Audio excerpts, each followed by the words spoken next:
Hello there. Time for a weekday wisdom. Interesting one today. I was talking to someone about my work identity, so my business identity. And it was interesting that a metaphor came up.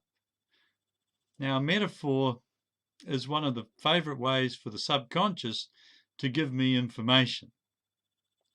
And a metaphor is an image. Usually for me, it's an image and a feeling that's not actually the thing, but a representation of the thing. So I'm thinking about me in business, and I was wondering, I've got coaches, action coach colleagues who are doing amazing things, servicing hundreds of clients and making, in some cases, literally millions of dollars.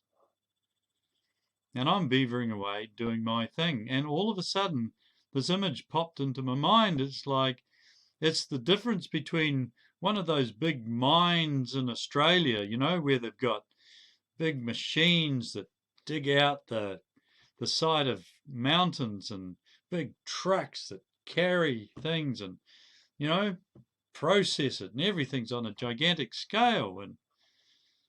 And I realized I'm more like a miner with a mule, and I load up my mule with supplies and my pickaxe and head off into the hills and start chipping away and digging myself a very small mine that services me. And I like that, because I am a bit of a recidivist, back to the past, chip away on my own sort of guy. So what's your metaphor for who you are in business? Because it gives you permission to be yourself. In all aspects of life, we need to be ourselves. So, from the miner and his mule, over and out. Bye-bye.